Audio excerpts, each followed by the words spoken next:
Olá, comunidade ICL, seja bem-vinda para mais uma edição do Desperta ICL, hoje comigo, César Calejon, na difícil missão aqui de substituir meu queridíssimo Fábio Panunzio, que em breve estará de volta com vocês. Agora, 7 horas da manhã, precisamente, em ponto do dia 17 de julho de 2025, muita coisa acontecendo na nossa política doméstica, na questão do tarifaço do Trump. Vamos dar uma olhada para todas essas coisas. Tem pauta bomba passando no Congresso Nacional, tem o Lula vetando o aumento dos 513 para os 531 deputados, tem escândalo contra o Trump lá fora também, que vocês vão ver na edição do Desperta de hoje, tá bom? Então, muito bom dia para você que está acordando, que ainda está na cama, que já está aí se preparando para ir para o trabalho. Agora, em julho não tem escola das crianças, né? Para levar, mas muito bom dia para você que está começando aí o seu dia nesse dia 17, quinta-feira, tá? Gente, vou começar aqui, como a gente sempre faz tradicionalmente no Desperta, com a previsão do tempo. Então, tem aqui esse texto do G1, colega Roberto Peixoto.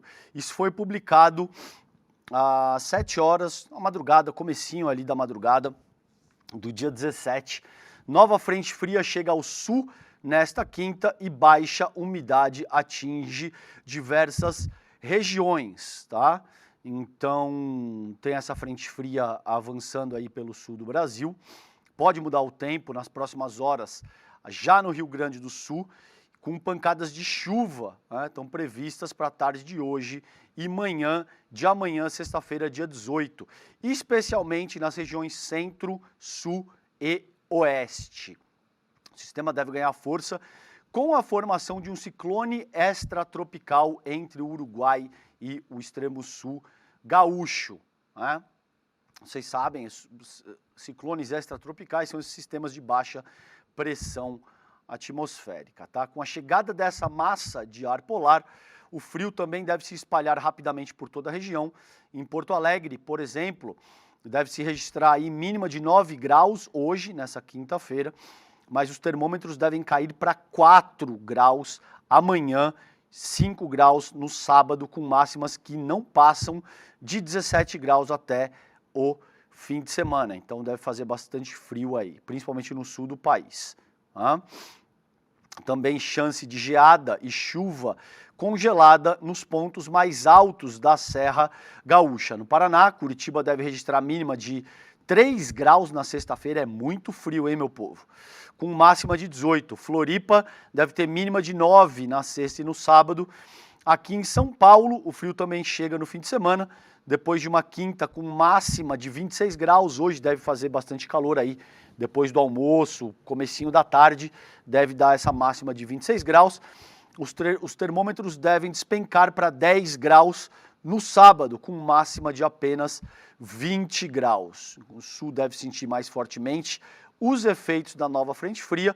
Grande parte do Brasil permanece sob uma forte massa de ar seco. Então, no centro-oeste, sudeste, norte e nordeste, já registram umidade do ar abaixo dos 25% essa semana, e o cenário deve se intensificar até domingo. Então, requer aí um cuidado com hidratação. Eu disse para vocês ontem aqui no Desperta, hidratação, se você tem um umidificador, utilize. Se você tem, sobretudo, crianças pequenas em casa, procure fazer inalação. Se não é o caso, coloque água numa bacia, num balde mesmo, e posicione a água perto da cama, no ambiente que vocês dormem, porque isso ajuda, de alguma forma, a melhorar a umidade relativa do ar, tá? Aqui tem esse mapa, olha só, onde tem índices que podem ficar abaixo de 20%, em amarelo aí está entre 21% e 30%, e essa região em vermelho ali, no centro do país, com umidade relativa do ar abaixo de 20%, e aí a coisa fica mais puxada, tá? Cuiabá tem mínima prevista de 15, você imagina em Cuiabá 15 graus assim, é o pior inverno da história que eles já tiveram. Uma máxima deve chegar aos 30 graus, que em Cuiabá, digamos assim, é um friozinho de 30 graus para eles. Em Brasília, os termômetros variam entre 11 e 25 graus. Minas, Belo Horizonte, segue com tempo firme e seco, mínima de 11 e 13 e máxima de até 28 graus. No norte, a situação varia. Manaus e Belém seguem quentes, com máximas de 33 graus e mínimas acima de 23 graus. A umidade continua alta apenas no extremo norte da região, onde ainda pode chover forte. Já em Palmas e Porto Velho, vai ter ar seco e máximas de até 34 graus, tá bom? Gente, muito bom dia para você que está se conectando agora. Agora 7 horas e 6 minutos desse dia 17 de julho, quinta-feira. Hoje o Desperta ICL comigo, César Calejão. Em breve, Fábio Panunzio, meu queridíssimo amigo, estará de volta aqui no comando do Desperta ICL com vocês. Eu comecei o programa nesses 6 primeiros minutos, como a gente tradicionalmente faz aqui, falando a respeito da previsão do tempo, com destaque principalmente para uma frente fria que está subindo pelo sul do país. Deve esfriar, deve derrubar as temperaturas nos próximos 2, 3 dias e para o fim de semana, e principalmente para que vocês tomem cuidado com a baixa umidade relativa do ar, tá bom? Gente, vamos para a pauta do dia agora, que tem o Lula vetando esse projeto de aumento do número de deputados por inconstitucionalidade. Isso está na capa do nosso site, o iclnoticias.com.br, né? Vocês já sabem, tem ali o melhor time de jornalistas, de comentaristas, de teóricos, baita time de craques comandado pelo Chico Alves. Então desenvolva o hábito de todas as manhãs, vai ali, iclnoticias.com.br, para saber quais são as últimas e mais importantes notícias do país, além dos principais articulistas, colunistas, os textos mais interessantes que a gente tem na nossa produção intelectual, tá? Bom, muito bem, gente. Então, vocês sabem que tinha essa questão, a cara de pau do Congresso Nacional, que principalmente fala muito que o governo tem que fazer a lição de casa, que tem que cortar gasto, que tem que ter austeridade fiscal, e enquanto isso não para de aprovar medidas que favorecem o próprio Congresso Nacional, acúmulo de benefício, aumentar de 513 para 531 deputados, o que implicaria num gasto aí para o erário da casa de centenas de milhões de reais. E agora era de se esperar, a gente vinha conversando isso, que talvez o Lula jogasse parado ou que ele pudesse vetar esse projeto. Foi o que aconteceu. Esse texto foi publicado hoje, agora há pouco, há 1 hora exatamente, no site do iclnoticias.com.br. Vamos ao texto propriamente dito do meu querido amigo Kleber Lourenço, que é um craque, aliás. Acompanhem todas as publicações do Kleber Lourenço, ele sempre tem muita coisa exclusiva, apuração, um material de fato de altíssima qualidade, tá? Então vamos para o texto do Kleber. Lula veta projeto que aumentava número de deputados por inconstitucionalidade. A decisão foi comunicada ao Senado com trechos da mensagem presidencial e fundamentação jurídica e fiscal. Então tá aí o Lula vetando integralmente o projeto de lei complementar 177 de 2023, que fixava um novo número de deputados federais e alterava as regras de distribuição de cadeiras entre os estados e o Distrito Federal. A gente já vai entender bem melhor essa questão, e eu vou dar um caráter aqui da opinião do Jorge Misael, que é um craque também, é um cara que entende absolutamente tudo de trâmites parlamentares e do funcionamento da nossa política institucional. Eu já vou trazer isso para vocês a seguir, tá? Então, aumentava o número de deputados federais e alterava as regras de distribuição de cadeiras entre os estados e o DF. A decisão foi publicada hoje, quinta-feira, dia 17, no Diário Oficial da União, por meio da mensagem presidencial número 961, enviada ao presidente do Senado. A decisão já havia sido antecipada pelo ICL Notícias. Na mensagem, abre aspas, o Lula escreve: comunico a Vossa Excelência que, nos termos previstos no inciso 1º do artigo 66 da Constituição, decidi vetar integralmente por contrariedade ao interesse público, e por inconstitucionalidade, o projeto de lei complementar número 177. O projeto revogaria a Lei Complementar número 78, de 93, estabelecendo novas regras para a composição da Câmara. Segundo a presidência, o veto atendeu a pareceres do Ministério da Justiça e Segurança Pública, da AGU, que é a Advocacia Geral da União, do Ministério da Fazenda e do Ministério do Planejamento e Orçamento, tá? O que a gente vai ver a partir de agora, gente, é o Congresso Nacional tentando retaliar o governo, mais ou menos no mesmo estilo com o que foi feito com a Dilma a partir de 2014, quando senhor Aécio Neves e companhia perdem o pleito presidencial, não aceitam, decidem botar fogo na República e, entre outras coisas, começam a botar pauta-bomba, tá bom? É mais ou menos o que está por aí, a gente vai ver isso ainda nessa edição do Desperta. Tá? Muito bem. Abre aspas, a proposta legislativa revela-se inconstitucional e contrária ao interesse público por violação ao disposto no artigo 167, inciso 7º da Constituição, no artigo 113 do ato das disposições constitucionais transitórias, no artigo e aí toda a fundamentação jurídica que eu não vou descer no detalhe com vocês aqui, tá bom? Texto de Lula alega aumento de despesas, o que é fato. A mensagem destaca que o aumento do número de deputados geraria novas despesas obrigatórias sem previsão de impacto orçamentário ou fonte de custeio.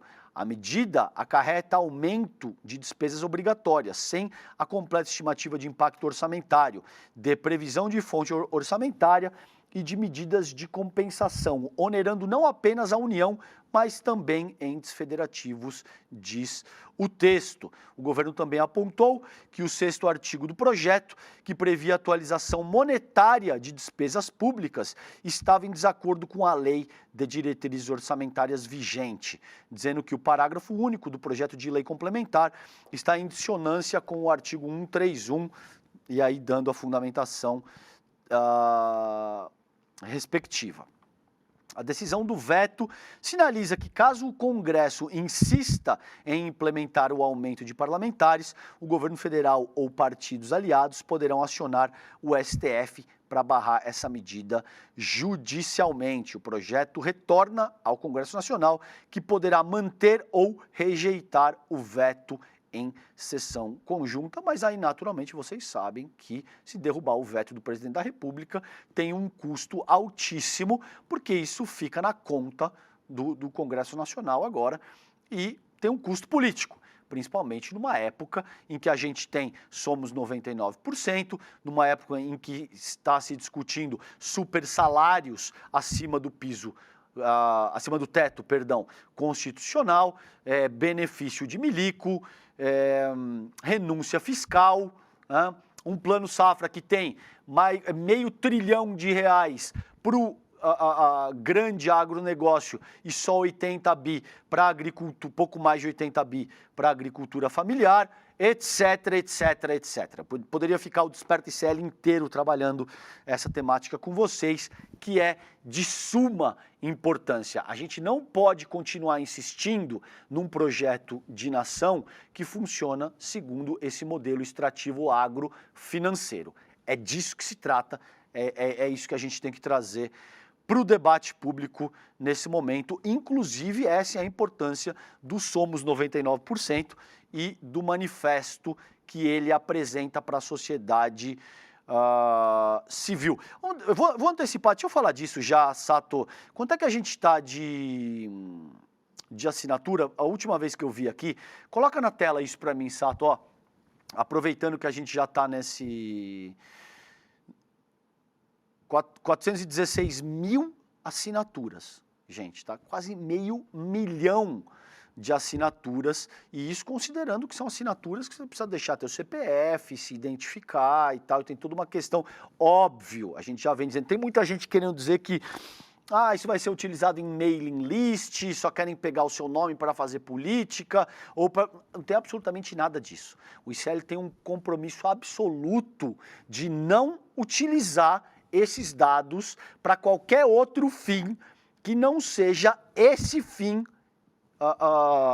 expresso no manifesto, né, considerando os pontos ali, que é combater supersalário, que é dar transparência para o funcionamento da atividade parlamentar no país, e o Edu Moreira está muito engajado com essa questão, sobretudo para transformar as medidas do manifesto em ações práticas que sejam capazes de implicar uma transformação social importante, tá? Então tá aí, ó, tá? 416, mais de 416 mil, vamos lá, 99, tá aqui, ó, número 99%.com.br, participe do abaixo-assinado, assine, mas principalmente trave contato com o conteúdo do manifesto e procure debater, procure pautar o debate com os seus amigos, familiares, com as pessoas que te cercam a respeito do que o ICL está propondo nessa ocasião. E é óbvio que esse não é um movimento única e exclusivamente do ICL, é um movimento mais amplo que visa, sobretudo, contestar privilégio de bilionário, salário acima de teto constitucional e todo esse conjunto de medidas que caracterizam um modelo de sociabilidade organizado quase que de forma exclusiva para mineração, agronegócio, sistema financeiro, a mídia hegemônica corporativa e tal. É disso que a gente está tratando aqui, tá bom? Então vamos reforçar 99%.com.br. Obrigado, Sato. Gente, ao encontro disso, eu quero mostrar isso aqui para vocês, porque tem um texto, eu não vou conseguir trabalhar na íntegra esse texto, mas eu quero recomendar a leitura.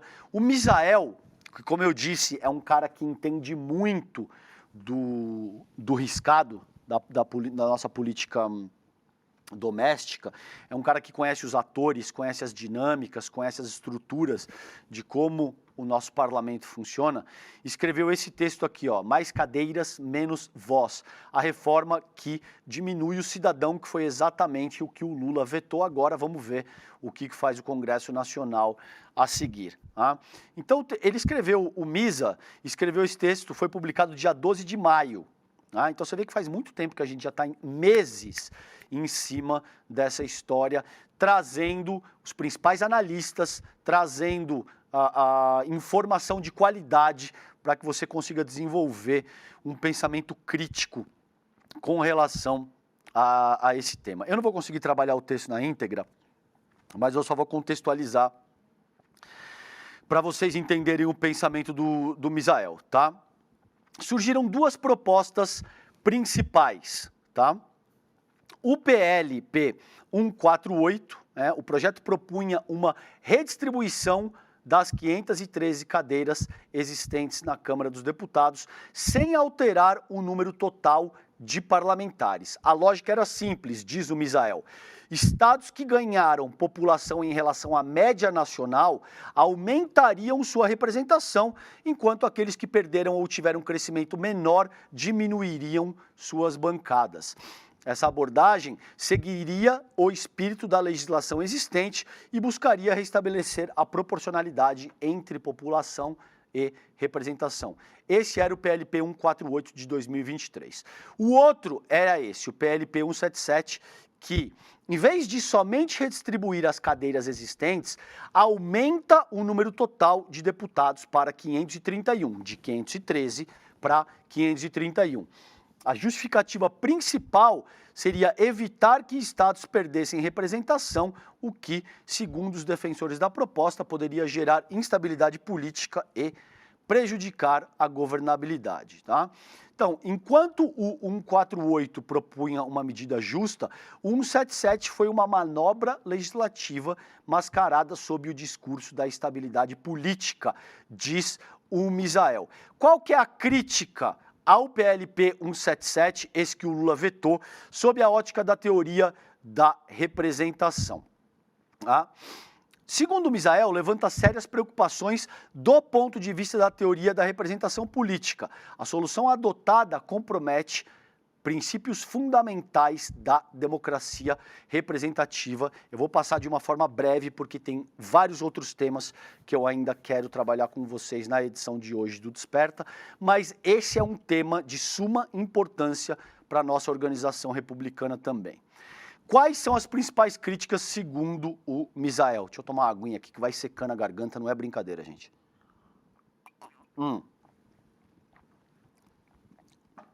Primeiro, distorção do princípio da proporcionalidade.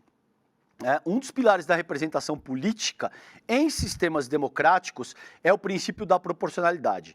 Isso significa que a composição do parlamento deve refletir, de forma mais fiel possível, a distribuição da população ou do eleitorado.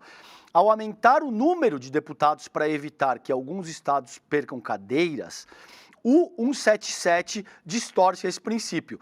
Estados com menor crescimento populacional ou mesmo com decréscimo populacional acabam mantendo uma representação desproporcional em relação a estados que tiveram um crescimento mais expressivo. Segundo Misa, isso cria um desequilíbrio na representação, onde o voto de um cidadão em um estado menos populoso pode valer mais do que o voto de um cidadão em um estado mais populoso. Então, primeiro, distorção do princípio da proporcionalidade. Segundo, comprometimento da igualdade do voto, né, que é um princípio basilar, né, de como a República opera e é fundamental para a legitimidade de um sistema democrático. Então, isso fere o princípio da igualdade e pode levar a um sentimento de injustiça e alienação política. Número 3, primazia de interesses políticos sobre princípios democráticos, tá?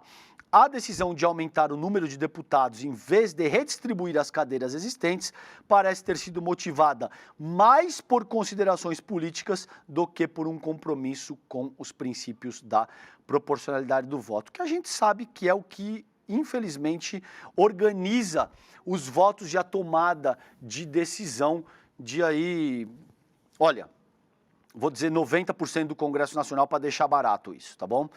Número 4, impacto na qualidade da representação, seguindo a linha da argumentação do Misael. 5, desafios à legitimidade do sistema político. E, por fim, eu vou ler a conclusão aqui do Misael, que o 177... A aprovação do 177 em detrimento de uma redistribuição mais justa das cadeiras existentes é um retrato fiel de como a política brasileira funciona, além de um retrocesso institucional que insiste em proteger privilégios às custas da cidadania. Cada cadeira a mais na Câmara dos Deputados não representa mais vozes ou mais pluralidade. Representa, isso sim, mais recursos públicos consumidos e mais distância entre o cidadão e as decisões que moldam a sua vida. Enquanto o país enfrenta desigualdades gritantes, a elite política continua desenhando as regras do jogo para preservar sua zona de conforto. E o resultado está diante de nós. Votos que valem mais em alguns estados do que em outros, parlamentares que legislam para manter os seus próprios interesses e um sistema que se afasta cada vez mais do povo que deveria representar. Agora, o 177 segue para o Senado Federal e cabe ao Senado o isso que foi antes disso tudo. Então, vamos ver o que vai acontecer em seguida com agora o Lula vetando isso aí.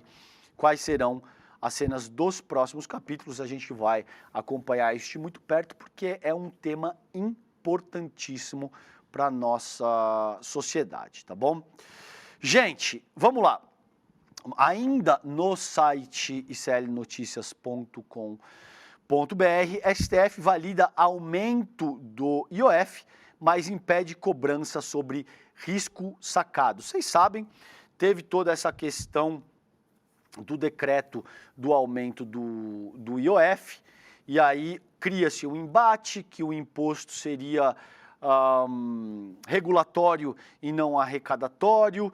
Na época do desgoverno Bolsonaro, isso estava em 6%, agora está na casa dos 3%, pouco mais talvez, e houve toda uma grita de uma parcela expressiva, sobretudo do nosso sistema de comunicação social e da parcela que defende as camadas mais abastadas da nossa população. A gente sabe que o decreto, como ele está organizado, ele atinge sobretudo da classe média para cima, né? É disso que a gente está tratando aqui, é isso que inclusive a Fazenda, na figura do ministro Haddad, vem tentando reorganizar em termos do que o Haddad chama de justiça tributária, e aí isso deu um baita bafafá, tá bom? O governo decidiu judicializar, foi ao STF, isso ficou com o Moraes, decidiu-se que haveria uma reunião para tentar ali encontrar um denominador comum, é algo que inclusive critica-se bastante hoje no STF, nem tanto por conta da iniciativa nessa ocasião, mas porque muitas vezes o STF se põe a conciliar coisas que são absurdas entre agressores criminosos e vítimas que foram agredidas. Principalmente o Demori critica muito essa posição do STF e eu subscrevo essa reivindicação, porque, como eu vejo, não faz nenhum sentido, por exemplo, tentar conciliar a posição de grileiro, invasor de terra, com as vítimas, gente que está sendo atacada, muitas vezes perdendo a vida na posição dos nossos povos originários, tá bom? Nesse caso, o STF está fazendo, às vezes, aí de botar pano quente, de tentar conciliar a situação, estabelecer um denominador comum e construir consenso, tá? Mas essa reunião aconteceu no dia 15, não houve nenhum avanço muito expressivo de nenhum dos dois lados, considerando as respectivas posições assumidas, e aí agora o STF validou esse aumento do IOF, impedindo a cobrança sobre risco sacado. Vamos entender o que é isso. Isso foi publicado também pelo Kleber Lourenço e pela Carol Souza ontem, 19 horas e 32 minutos, no site do iclnoticias.com.br. Portanto, o STF definiu na quarta-feira, ontem, reestabelecer os decretos presidenciais que aumentaram as alíquotas do imposto sobre operações financeiras, mas manteve suspensa a cobrança do imposto sobre operações comerciais chamadas de risco sacado. A decisão, tomada em caráter cautelar pelo Moraes, destacou que a cobrança nessa modalidade fere o princípio da legalidade tributária.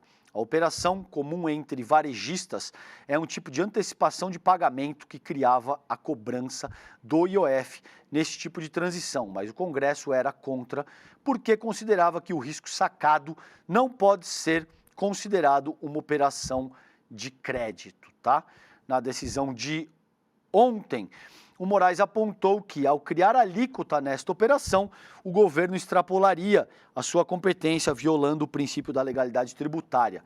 O Moraes atendeu, então, quase integralmente o governo federal ao restaurar o decreto que autoriza o aumento do IOF. O governo previa que a cobrança de IOF nas operações de risco sacado poderia gerar a arrecadação de 8 bilhões de reais. Mesmo assim, em nota, a Fazenda considerou positiva a decisão de Alexandre de Moraes e afirmou que, abre aspas, a decisão contribuiu para a retomada da harmonização entre os poderes e representa como o diálogo é fundamental para o retorno à normalidade institucional do país. O IOF é previsto no artigo 153 da Constituição como um tributo extrafiscal, que pode ter alíquotas ajustadas por decreto presidencial para regular o mercado financeiro e a política monetária. Como lembrou Moraes, a Constituição, abre aspas, outorgou diretamente ao chefe do Poder Executivo um campo de atuação com margem de discricionariedade. para alterar alíquotas, desde que respeitados os limites legais e a finalidade regulatória, tá bom? Então aqui IOF e o risco sacado. Depois, quem quiser se aprofundar, leia o texto inteiro que está em iclnoticias.com.br. Como vocês sabem, o tempo aqui no Desperta é curto, eu estou dando só os aspectos centrais, fulcrais e nevrálgicos, tá? Como a gente costuma brincar aqui.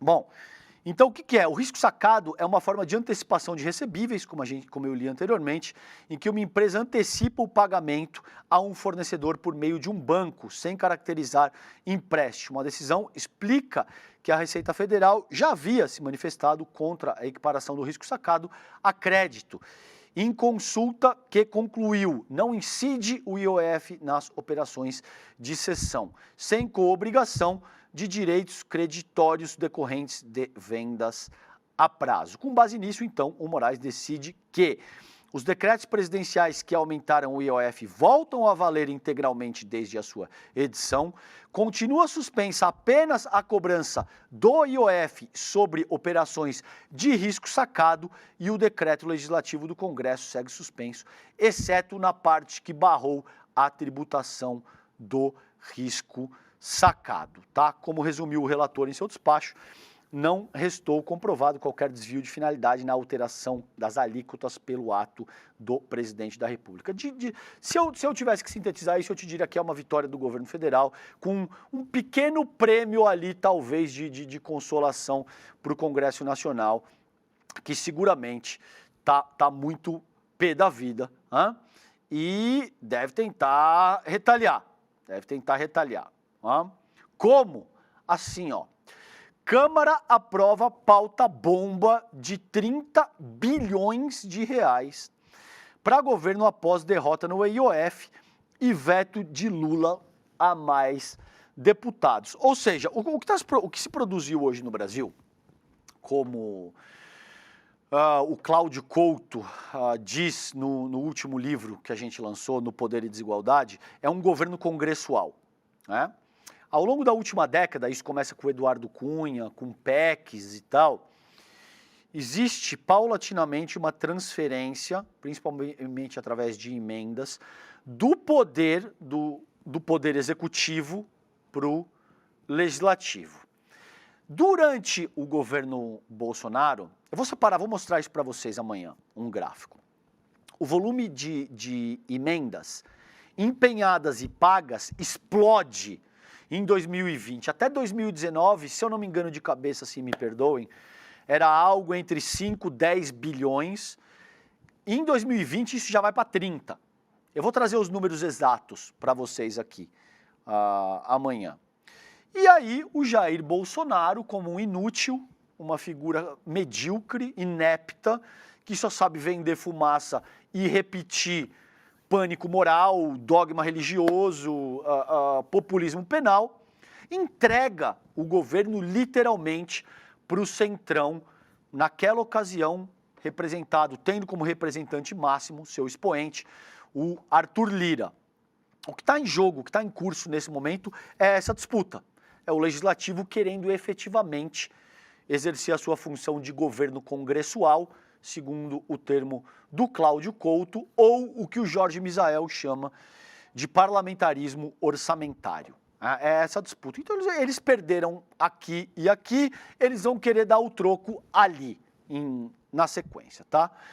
Câmara aprova pauta bomba de 30 bilhões de reais para governo após derrota no IOF e veto de Lula a mais deputados. Parlamentares falam em resposta a derrotas sofridas e líder alega quebra de acordo. O texto vai ao Senado. Ou seja, eles não estão sendo nem tácitos.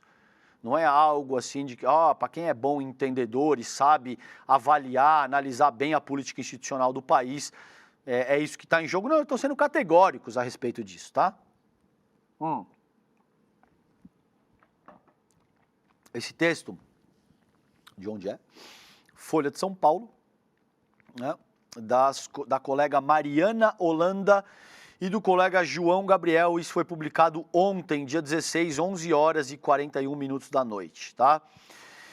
A Câmara aprovou ontem, na quarta-feira, uma pauta bomba que inclui o crédito subsidiado de até 30 bilhões para o agronegócio com verbas de petróleo do pré-sal. A votação ocorreu após o veto do presidente Lula ao aumento de deputados e a decisão do Moraes do STF de validar o aumento do IOF, contra a decisão anterior do Congresso. Ao final, produtores rurais do Rio Grande do Sul comemoraram com parlamentares no plenário o placar de 346 contra 93. Então, veja a força dessa gente, cara. 346, precisaria fazer uma conta rápida aqui de cabeça, mas se eu não me engano bate os 3/5. É muita coisa. 346 votos, assim, é uma monstruosidade na nossa composição da Câmara Federal hoje, tá? O texto vai para o Senado. A sessão desta quarta aconteceu sob tumulto, em parte pela grande quantidade de itens na pauta, uma vez que deve ser a última do semestre, mas acentuado pela revolta dos parlamentares após os anúncios das decisões do Executivo e do Judiciário. Estou falando para vocês que o que está em jogo é isso aí, né? O Legislativo querendo funcionar como um governo congressual, querendo dar as ordens, querendo dizer efetivamente como é que inclusive o Poder Executivo deve se conduzir, tá bom? Segundo deputados do Centrão e governistas ouvidos pela Folha, sob reserva, a votação foi uma manobra de retaliação. Que novidade! Outros ponderam que essa já era uma possibilidade à tarde. Os ruralistas já vinham pressionando há semanas para que o projeto avançasse na casa. Este era um dos 44 itens da pauta. Parte da Câmara defendia que ele fosse votado, mas parlamentares afirmam que até então não havia consenso de que ele seria colocado em discussão. Após a notícia das duas medidas, deputados se revoltaram e o presidente da Câmara, o Hugo Mota, saiu do plenário para ir conversar com seu par do Senado, o Davi Alcolumbre. Mota depois conversou com lideranças do Centrão e com o agronegócio e confirmou a eles o avanço da pauta sensível ao governo Lula. A proposta inicialmente era voltada apenas ao pequeno produtor rural, mas foi reformada para autorizar o uso de até 30 bilhões de reais do Fundo Social do Pré-Sal, que recebe royalties do petróleo e hoje complementa áreas como educação, saúde e habitação para refinanciar dívidas gerais do agronegócio com juros subsidiados. Ou seja, é um assinte, é um escárnio, sabe? Que num país que tem 50 milhões de pessoas sem esgotamento sanitário, 11 milhões de analfabetos, toda sorte de precariedade considerando infraestrutura civil, com saúde, com educação, etc. Esse Congresso quer utilizar recurso do pré-sal para refinanciar a dívida de agronegócio, que já conta com lei Candir, que já conta com todo tipo de renúncia fiscal, que já conta com todo tipo de investimento do Estado brasileiro. Esses são os mesmos que depois vêm dizer que o governo tem que fazer a lição de casa, o governo tem que fazer ajuste, porque é um absurdo Bolsa Família. É um absurdo BPC, é um absurdo utilizar o Estado para ficar sustentando vagabundo. Esse é o discurso dessa canalha, tá bom? Perdão pelo termo. E é isso que está em curso nesse momento. O líder do governo na Câmara, o José Guimarães, discursou com duras críticas à Frente Parlamentar da Agropecuária. Então veja que os inimigos do povo estão muito além do que Hugo nem se importa ou o Davi Alcolumbre, sabe? É verdade que esses dois são os representantes do momento, mas a questão é muito mais profunda. E aí a importância de iniciativas como o somos 99%, tá bom? É importante que a gente entenda efetivamente como a República se organiza e como a gente tem, principalmente mineração, agronegócio, sistema financeiro, mídias hegemônicas corporativas de comunicação, os milicos, tá? Essas estruturas que funcionam como principal regulador do nosso país, tá? Bom, o líder do governo, então, o Zé Guimarães, discursou e fez duras críticas à frente parlamentar da agropecuária. O relator, o Afonso Ram. Guimarães alegou que havia um diálogo com o governo para chegar a um consenso sobre o texto, que teria sido rompido com a votação, o que também não é novidade nenhuma, né? O Hugo Mota deu uma facada nas costas do governo, da Fazenda e do país inteiro, o que levou a essa questão, por exemplo, que eu acabei de ler para vocês do IOF e do Moraes. Abre aspas, a relação civilizada aqui tem que ser de respeito, não pode ser assim, de uma hora para outra, não consideram nada, não vale mais nada, e os acordos aqui dentro, a palavra dada. Onde vamos chegar, disse na tribuna, né? Então aí a reivindicação, e além do projeto das dívidas do agronegócio, a Câmara também retirou da pauta, após a decisão de Moraes, um projeto que criava vagas no STJ. A Câmara aprovou também, no final da noite, projeto que muda valores do Fundo Garantia Safra, destinado a agricultores que tiverem perdas devido a eventos climáticos extremos. A proposta agora segue para o Senado. Ou seja, gente, o que está em curso aqui é um legislativo que quer mandar mais do que o governo federal. É simples assim, né, do que o próprio Poder Executivo. Agora, o Hugo Mota, se eu não me engano, é um cara que teve, sei lá, 150 mil votos. Não chega a 200 mil votos. Dá uma olhada, Sato, no Google aí, se você puder. Quantos votos teve o Hugo Mota na última eleição? Mas eu te garanto, não são... Isso aí, Sato, não deve passar de 150, 200 mil votos. O Lula teve 60 milhões. Então você pode imaginar que quem tem legitimidade efetiva para definir o que é gasto discricionário do governo, o que prevê a nossa Carta Magna, é o governo federal. É, sobretudo, o chefe do Poder Executivo, que nessa ocasião teve 60 milhões de votos. Quantos votos teve, Sato, o Hugo Mota? Só para a gente ver um negócio aqui. Ele se elegeu deputado federal. Deve ser algo assim na casa de 150 mil votos. Vai procurando aí. Eu vou continuar lendo, eu vou para a pauta principal aqui do programa. E aí depois você me fala a hora que você achar, tá bom? Vamos lá, gente. Isso aqui é uma paulada. Lembra que tinha aquela história do Ricardo Salles? Do passar a boiada? Vocês lembram disso aí, né? Aproveitar que tá todo mundo olhando pro lado e vamos passar a boiada. Passou. Em derrota do governo, Congresso aprova mudança no licenciamento ambiental.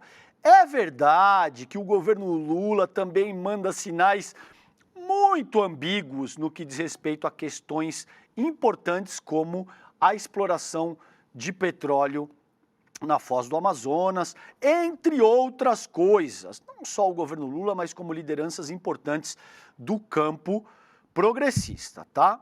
Então, isso dito, é importantíssimo que isso seja dito, tá? Após pressão da bancada ruralista, a Câmara aprovou o projeto que cria novas regras para o licenciamento ambiental. Foram 267 votos a favor e 116 contra. O texto vai à sanção do presidente Lula. Vamos ver agora o que o Lula vai fazer com relação a isso, tá? O que aconteceu? A liderança, perdão, esse texto aqui é do colega Felipe Pereira, do ECOA, no UOL, Felipe Pereira, tá bom? A liderança do governo se opôs à proposta e foi derrotada. O resultado foi proclamado às 3h40 da madrugada e dá sequência à série de vitórias imposta por parlamentares representantes do agronegócio sobre a esquerda. Você veja que, né, não é à toa que a gente diz que o Brasil se tornou um fazendão com cassino e quem manda efetivamente no país é o agronegócio, é a mineração, é o capital financeiro, sobretudo o agronegócio tem muita força no país hoje, tá? Então, a lista inclui, por exemplo, o marco temporal. O projeto aprovado incluiu 2 pontos polêmicos. O primeiro é a autorização da mineração nas novas regras de licenciamento. O setor interfere bastante no meio ambiente e agora tem assim, tipo, o autolicenciamento. O que é o autolicenciamento? O cara vai lá e diz sim, sim, sim. Tinha uma questão dessa atrelada ao ouro. O cara dizia, ele mesmo dava conta de que o ouro que ele estava operando era proveniente tinha procedência limpa, digamos assim. Não tinha nenhum problema de crime atrelado. É basicamente a mesma coisa agora. Vai dizer autolicenciamento. Sim, sim, sim. Eu garanto, mais ou menos assim, la garantia soy yo. É disso que se trata aqui. Então, o projeto aprovado incluiu 2 pontos polêmicos, tal, foi o que eu li. O outro é uma emenda que pode acelerar a exploração de petróleo na margem equatorial. E é aí que a coisa entra numa zona cinzenta.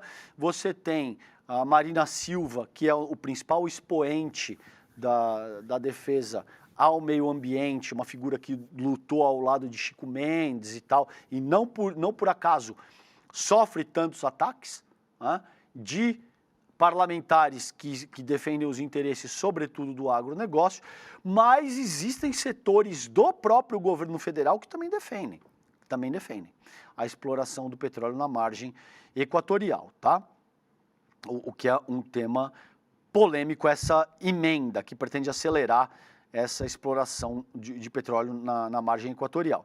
Proposta pelo presidente do Senado, o Davi Alcolumbre, ela determina que a resposta sobre licenças ambientais para projetos estratégicos deve ser dada em 1 ano no máximo. A medida seria uma resposta aos órgãos ambientais. Parlamentar do Amapá, Alcolumbre reclama que seu estado tem indicadores econômicos e sociais baixos porque a legislação impede a exploração do potencial local, mesmo com medidas de proteção à natureza. Pode ser, doutor Alcolumbre, que isso também tenha a ver com o sistema oligárquico feudal que ainda vigora no país inteiro, principalmente nessa região, e pode ser que isso também tenha a ver com os altíssimos níveis de corrupção, de desvio de verba, de má utilização do recurso do erário. Pode ser, tá? Só estou colocando aqui para reflexão. A medida seria uma resposta aos... já li, beleza. Ambientalistas chamam a proposta aprovada de PL da devastação. ONGs e deputados da esquerda dizem que o projeto facilita a emissão de licenças sem haver compromisso de proteção a florestas, rios, lençóis freáticos e solo. Não é só ONGs e deputados da esquerda, isso é um fato, tá bom? Via de regra, os deputados do campo progressista e da esquerda e essas ONGs são os grupos que têm a coragem, a decência e a articulação necessária para dar algum nível de ressonância para essa colocação. O relator do projeto, Zé Vitor, do PL de Minas Gerais, rebate a acusação. O deputado é coordenador político da Frente Parlamentar do Agronegócio, a Frente Parlamentar do Agronegócio e o PL, entenderam, né? E declarou que não há afrouxamento das leis, mas a adoção de padrões e estabelecimento de prazos. Tá certo, confia. A bancada ruralista acredita que haverá judicialização do assunto. Me parece que é o caso. os parlamentares reclamam que a esquerda não aceita as derrotas e recorre ao STF para mudar resultados do plenário. A questão, meus caríssimos, é que existe uma carta magna, um texto constitucional, e esse texto prevê um conjunto de medidas que podem ou não ser adotadas, na medida que esse é o caso, e que o Brasil é um país republicano que tem o texto constitucional como sua lei maior, o STF, que é a última instância da nossa ordem jurídica, tem que exercer a sua função precípua de guardião desse texto. É disso que se trata, tá bom? Então, podem chorar o que vocês quiserem, porque é assim que a banda toca. Também é dado como certo que haverá veto de Lula. Assim, eu realmente espero também.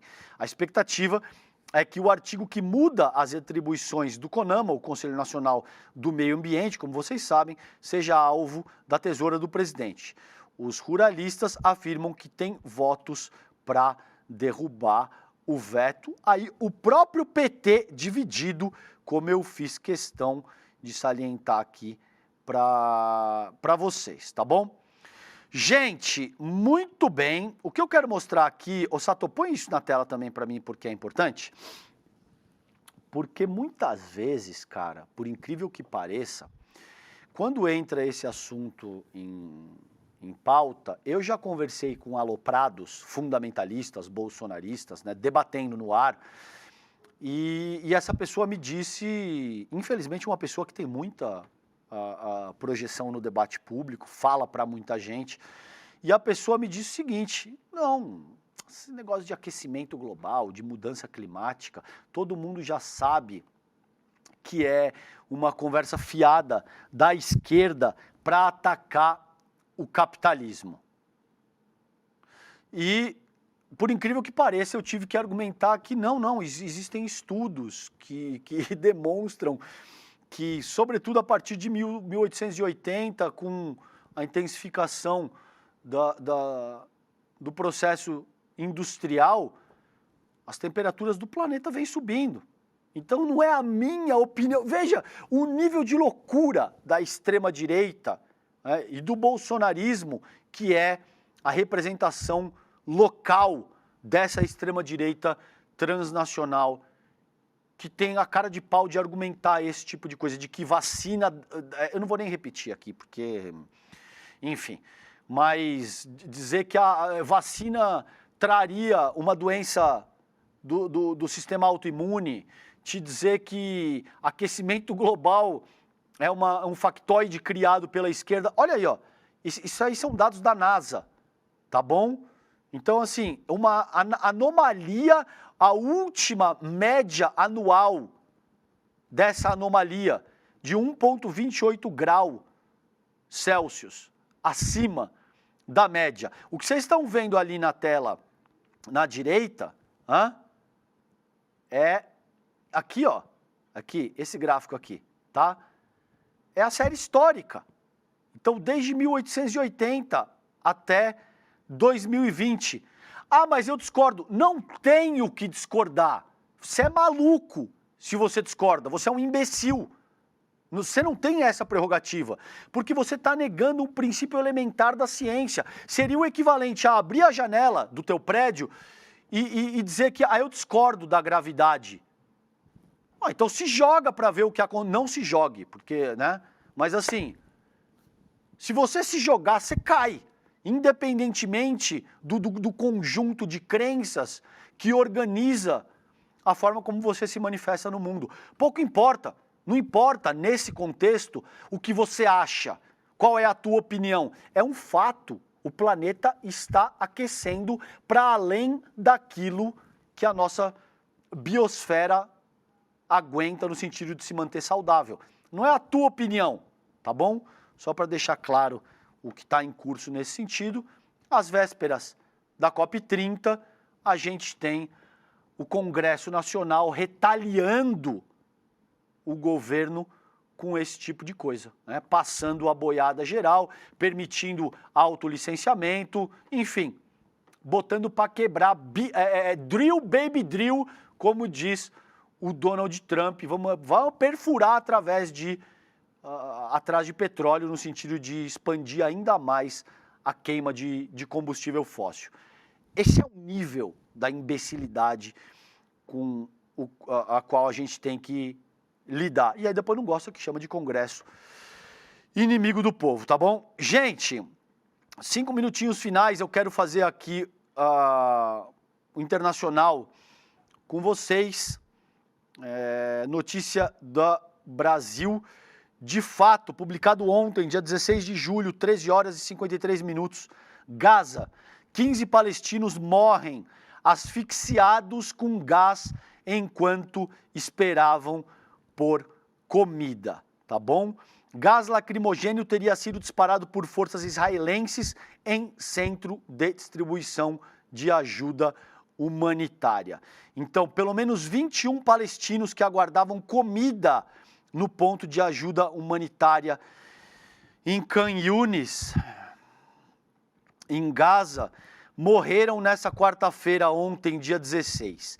Entre as vítimas, 15 foram mortas por asfixia após lançamento de gás lacrimogêneo por forças israelenses. As informações são do Ministério da Saúde de Gaza. Então, enquanto eu tiver voz, enquanto eu tiver, assim, um quê de energia no meu organismo, eu vou seguir denunciando isso. O que está acontecendo em Gaza há quase 2 anos é uma limpeza étnica, é um genocídio, e é um genocídio que vem sendo transmitido em tempo real com a conivência, com a anuência de toda a sociedade internacional. Gente que até então tinha a cara de pau de falar em Declaração Universal dos Direitos Humanos, Carta das Nações Unidas, direito internacional público, privado, etc, etc, etc. Tá bom? Agora aplaudem ou, no limite, ficam com os braços cruzados diante de uma limpeza étnica, que, segundo um estudo de Harvard, já matou mais de 300 mil palestinos. Tá? Limpeza étnica, holocausto do povo palestino, que vem sendo conduzido pelo Estado terrorista de Israel / Estados Unidos. Não tem outro caminho. A essa altura, ou você vai denunciar isso dessa forma, ou, como eu vejo, no mínimo, você é conivente com o holocausto do povo palestino, com a limpeza étnica, com o genocídio que acontece. E aí, muito bom que o governo federal brasileiro está se unindo à ação movida pela África do Sul contra o genocídio. Isso é outro tema, eu posso trabalhar isso com vocês amanhã, tá bom? Então, tá aí a denúncia de que, inclusive, métodos absurdamente cruéis, crimes de guerra contra a humanidade, toda sorte de crimes que vocês possam imaginar estão sendo cometidos aí. Fósforo branco, extermínios indiscriminados para gente que está reunida em fila, no sentido de pegar comida e água, coisas impensáveis que estão sendo realizadas nesse momento e pelas quais essas lideranças devem responder criminalmente, tá bom? Muito bem. E por fim, gente, eu vou dar essa notícia aqui do New York Times, isso aqui está traduzido, a notícia original é em inglês. Promotor de Manhattan que cuidou dos casos de Epstein é demitido. Maureen Comey, filha do ex-diretor do FBI, James Comey, trabalhou nos casos criminais contra Jeffrey Epstein e sua associada, a Ghislaine Maxwell. São 2 pedófilos. Então, só para deixar o registro de que isso aqui está pegando, pode ser que novidades aconteçam ao longo dos próximos dias. O Trump prometeu que ia divulgar a lista de clientes do Epstein. A Pam Bondi, que é o equivalente à PGR nos Estados Unidos diz que a lista estava na mesa dela, estava sendo revisada e que seria apresentada ao público. Aí tem a treta entre o Musk e o Trump. O Musk diz que o nome do Trump estava na lista e não mais que de repente todo mundo começa a dizer que a lista não existe. A Pam Bondi diz que antes disse que estava para liberar a lista, diz que a lista não existe. O Trump, depois de se reunir com ela, começa a dizer que a lista é uma criação, um factoide inventada pelos Obama, pelos Biden, pelo James Comey. Aí tem. Vamos ficar de olho nessa história, porque aí tem, tá bom? Gente, vamos lá. ICL Eterno. Vocês sabem que dia 27 vem aí e a gente vai apresentar a maior revolução da história do ICL até esse momento. Tem muita novidade, vocês não vão acreditar o que vem por aí.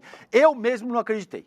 Quando a gente entrou em contato com a qualidade e a quantidade das novidades que serão apresentadas pelo Edu Moreira no dia 27 de julho, às 8 horas, eu não acreditei. Então inscreva-se aí, ó, agora, enquanto vocês esperam a transição do Desperta para o N1, entre aí, despertaicl.com.br, se inscreva para acompanhar o que será a maior mudança da história do ICL até esse momento, ICL Eterno. Vocês vão ficar assim absolutamente escandalizados com o que vem aí no ICL Eterno, tá bom? Com isso eu encerro o Desperta de hoje. Um beijo grande para vocês. Vocês ficam agora com o ICL Notícias, primeira edição. Tchau, tchau, gente. Até amanhã. O ICL foi o único veículo de imprensa monitorado e perseguido pela ABIN paralela de Jair Bolsonaro. Nas mais de 1000 páginas do relatório da Polícia Federal, só o ICL aparece como veículo de imprensa. O motivo, todos vocês sabem. O jornalismo independente, que não tem patrocínio, nem verba de empresas nem de governo, e fala o que tem que ser falado. Eles tentaram destruir o ICL, mas eles não conseguiram. Agora, o pior para eles ficou guardado para depois. Mais especificamente para o dia 27 de julho. É nesse dia que eu vou anunciar as novidades mais revolucionárias da história do ICL. O início de um novo capítulo do ICL. E se o ICL já tirava o sono dessas pessoas antes, depois do dia 27, elas vão ver o tamanho do problema que elas compraram.